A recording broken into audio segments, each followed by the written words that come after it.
Syria's bloodiest day. Security forces gunned down scores of protesters, including children.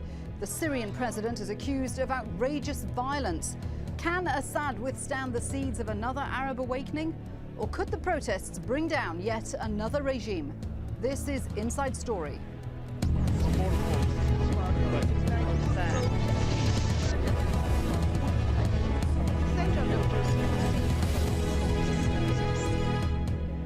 Hello there, warm welcome to the programme. I'm Shuli Ghosh. On Friday, dozens of protesters were killed and hundreds of others wounded in a bloody day of protests across Syria. And on Saturday, as funerals took place for the dead, another dozen mourners were fatally shot by security forces. US President Barack Obama has condemned Syria for its outrageous use of violence and accused President Assad of choosing the path of repression. Bernard Smith reports. In towns and cities across Syria, demonstrators often walk straight towards the security services. This is the Damascus suburb of Harasta.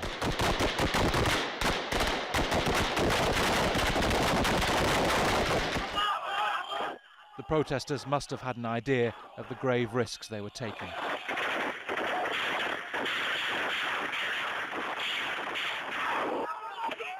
Friday was the bloodiest day in a month of protests in Syria. The only way news of what is happening is getting out is by Syrians uploading footage onto the internet. None of it can be independently verified. State television paints a very different picture of Friday's events. Facebook, Twitter, YouTube. Facebook, Twitter, YouTube and some satellite channels are only willing to tell lies. They are media platforms that only tell slogans claiming they give both sides. Today we witnessed limited gatherings in some regions, according to the Syrian news agency. In areas like Banias, Hama, Dazor, Hasaka, with limited numbers after Friday prayer. The deadly nationwide crackdown has attracted international condemnation. US President Barack Obama raised the spectre of Iranian involvement. This outrageous use of violence to quell protests must come to an end now, he said.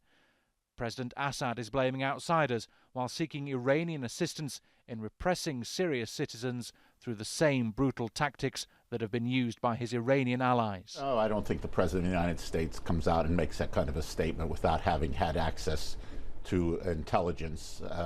And it actually would be surprising if the Iranians weren't advising the Syrian regime, because let's face it, they face far, far greater demonstrations in Tehran and elsewhere, and they successfully put them down and basically reduce the opposition to just occasional outbursts.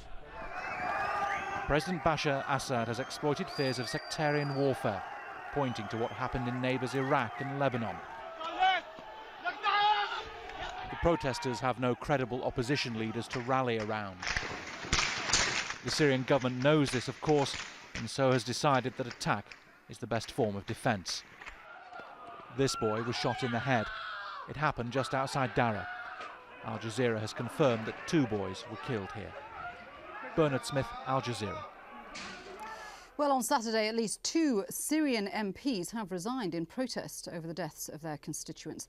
Let's talk about the issues with our guests now. In Beirut, Robert Fisk, the Middle East correspondent for the British newspaper The Independent. Also coming to us from Beirut, political analyst Kamal Wazni. And from our studios in Paris, the Syrian political activist Ibar Khalifa. Good to have you with us, gentlemen. Thank you very much indeed. Let's start with you, Ibar. People must be very, very scared with what's happened in Syria. Do you think this will keep them from protesting in the future? Well, as we have seen in this report, that the situation is going exponentially to a very, very deadly limit. And we can see that there is no relation with the Iranian system or external or outsiders or whatever. This regime is inherited from his fathers. So he continues to face these peaceful protesters with real bullets. But why do you think that is? Why do you think the security forces used that level of force? Well, they just keep on making reforms to fit to their benefits. That's the problem. Now there is a trust crisis between this regime and the people. If we want to make a step forward, the regime has to stop this killing process exercised by security forces against these peaceful people. Do you think Assad was in total control of what the security forces were doing? Do you believe Assad gave security forces the orders to use that level of force? Well, the regime is responsible for that. If we talk about last week protesting, the regime gave orders not to shoot people, and in that Friday, nobody was hurted. In the meantime, he kept on arresting people. So he's like as if using dual language. He's talking about reforms and continue on arresting people. Till these days, we still have some detainees in prisons. Today in Israel, in the southern side of Syria, they have prohibited medical assistance to hospitals. So what are these reforms for? These reforms must be done to protect people and to reply to their demands. And what we are living in the ground is these reforms are to protect the regime, protect the security forces. All right, let me bring Kamal in now. Far away from the people demands. Kamal, you've heard what Ibar was saying there. Why do you think there was such a heavy-handed response by the regime? Why were they using live ammunition on peaceful protesters? Well, obviously, the Syrian Authority and the president of Syria decided very quickly and swiftly to respond to the people's demand. They wanted reform. He gave him some time and said, let's sit down and talk about reform. Reform that has been done in a very short notice. Within 10 days, you had an abolishment from emergency law and created a new political parties. But we have to remember there is a chaos. Somebody from the outside been engineering a uprising against the Syrian stability. We heard what happened with the United States, what was published just a couple days ago in the Washington Post. There has been some work within certain intelligence within the United States and other Arab countries to destabilize the situation inside Syria. And my information, there's some people been armed, been used against innocent civilian people in Syria. And I think somebody wanted to create chaos. When you have a mass protest without the legal permit, sometimes things go out of hand. There are other ways of dealing with mass protests. If a regime doesn't want a protest to go on, it doesn't have to use live ammunition. I mean, there are other ways of dealing with that. There's tear gas, there's water cannon. Well, my understanding in Daraa at the beginning, they were surprised. The authority were surprised by people being heavy armed and start shooting at the people with their well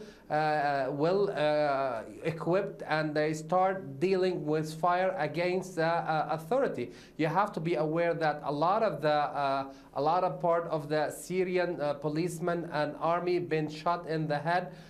We have seen a large number of those people been killed by the chaos that is taking place in the past few weeks. So you have to be mindful that there is somebody is arming this group in Syria and wanted to destabilize the situation. Robert, let's bring in Robert Fisk. The security of the people is the responsibility of the president and the government of Syria. Robert Fisk, outside foreign elements responsible for stirring unrest in Syria, what do you make of that?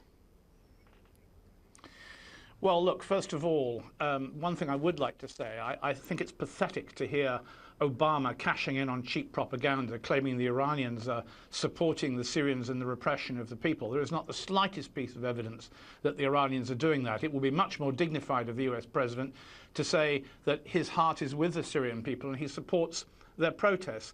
There have always been in Syria, whether it be from right-wing Turkish militias, whether it be from Lebanon, there has always been some foreign involvement. But I don't think there's any doubt, looking at the pictures that have come over to us from people taking them in the streets, that this is a mass repression. And the only impression I can get of it is that Bashar is giving orders that there shouldn't be any shooting, and he's being ignored. Remember, all these things that we're hearing about the Syrian president, that he wants to have a real democracy, that he's going to get rid of special courts, that he's going to get rid of emergency laws. We heard this 11 years ago.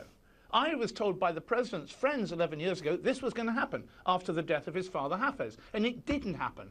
I don't think Bashar al-Assad is really running Syria. That's the real problem. I think he wanted to, but I think he found himself locked into this matrix of competing security agencies, as well as the Ba'ath Party and his family and his uncle and so on, and found himself unable to do it. We haven't seen much of Bashar al-Assad during these protests. He's addressed Parliament, but he hasn't come out and spoken to the people.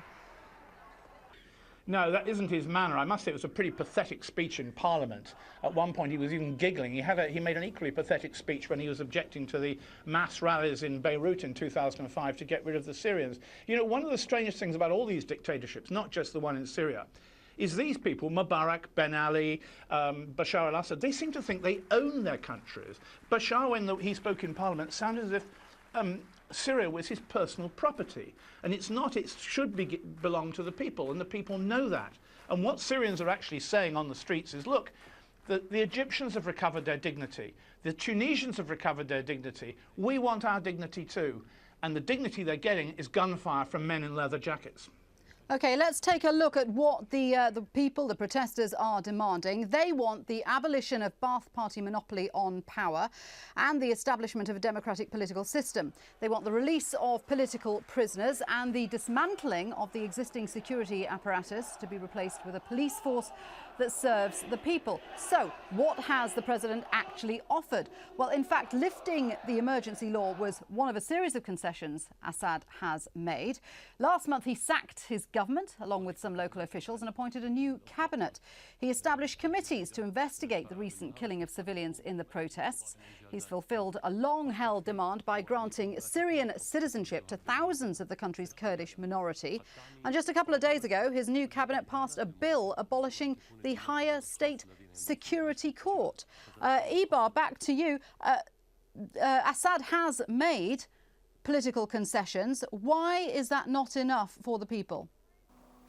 Well, just maybe to make one comment about armed people in Daraa.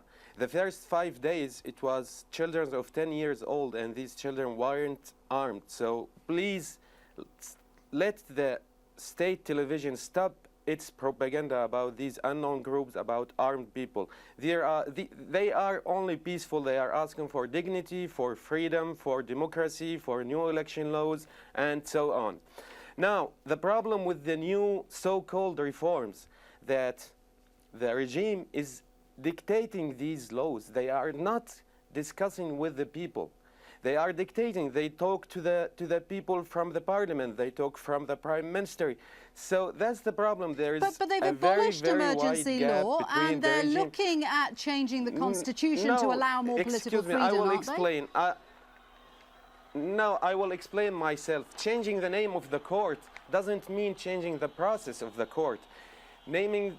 Now, if you have to, let's say, make a protesting movement or whatever, you have to ask for a permit. And if you read these new decrees, it's like a miracle to have a permit. Really, if you are defending a cause or whatever, maybe you will have the permit in 1 year or 1 year and a half. That's the problem. They are not speaking clearly to the people. They are just trying to gain time. They are trying to keep themselves in power as long as possible. See, so there is no real reforms to answer and reply people demands. They are just trying to gain time and stay in power. I don't know who's giving orders, but let's say we need to have this space of recognize errors and just in respect for these martyrs and make an independent investigation about the murders they have done, and then we can talk. For this, we need a very independent justice in Syria. Till now, we don't have this independent justice. All judges, let me finish, please. All judges are from Ba'ath Party, and they have benefits with this regime. So we have really to talk about a new republic, about a new institution for Syria to get people very, very close to the men in power. Well, let me throw that over to Kamal, because Kamal, you were saying earlier that, you know, the government had listened to the people, had brought in a raft of regimes within a very short space of time. But you've heard Ibar there. This is just a tactic for hanging on to power, and he doesn't believe that any real change is coming in. Well, obviously, reform needs some time. You cannot have reform overnight, but the steps are very clear. The government of Syria, the president of Syria is committed to reform, but somebody have to give him some time to make those changes. We have to remember the Ba'ath that Party, Syria has been under a lot of pressure for the but the Ba'ath Party voted in political reform in 2005, from the United States, from the West, since then. Conspiracy from Arab country against Syria. Despite all of that, Syria responded to improve the livelihood of its people. In 2005, nothing has happened since then. Look at the social system in Syria. Syria provided free hospitals, free medical care, free schooling, free university. But no more political freedom and no more press freedom.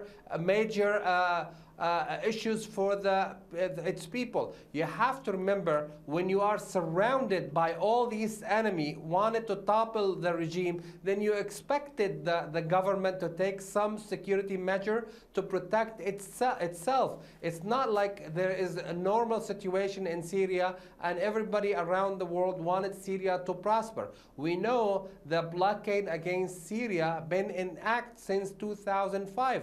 So you have to give the Bashar al Assad, the president of Syria, some time to maneuver, to take initiative, and he started the initiative and he started the process.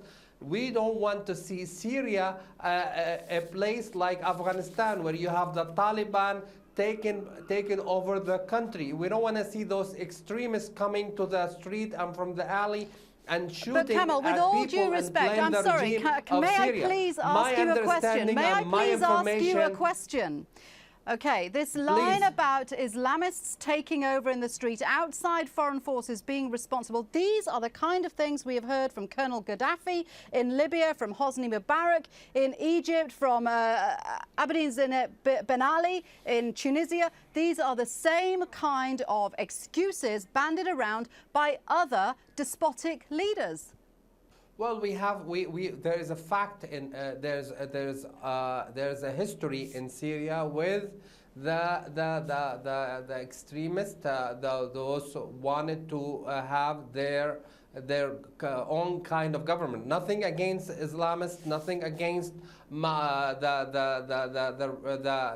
the mainstream Muslim, but you have a problem with people like connected to Al Qaeda, connected to Taliban, manifest itself in Syria. That was the demand for the United States always to work with the American. Let me get some response to that from Robert. And how to contain him. I can see Robert smiling there. I mean, what do you make of this? I'm not smiling. I'm laughing. Actually, I find this ridiculous. Look. Let me just say something to you. We've just heard from Kamal, this is not a normal situation in Syria. Why isn't it a normal situation in Syria? Since 1963, there's been an emergency law. What's wrong with Syria? In February of 1982, and I got into Hama, Hafez al-Assad, the father of the present president, came down and killed thousands of people, without any Iranian help, by the way. And yet still it isn't a normal situation in Syria. Surely by now this should be a normal society. Surely by now Syrians should be happy with the Ba'ath Party and the leadership, but they're clearly not. There is a major problem inside Syria, and I think that's what we're not addressing. And I think that deep down, Bashar al Assad, who's not a bad guy, I'm not anti-Assad particularly, the security forces is something else. I think he knows what's wrong. I think he knows very well. And you see, for a dictator, the most vulnerable moment comes when he wants to make concessions. Because the people on the street say, he's going to release political prisoners, but he's only given us 250. We want 6,000.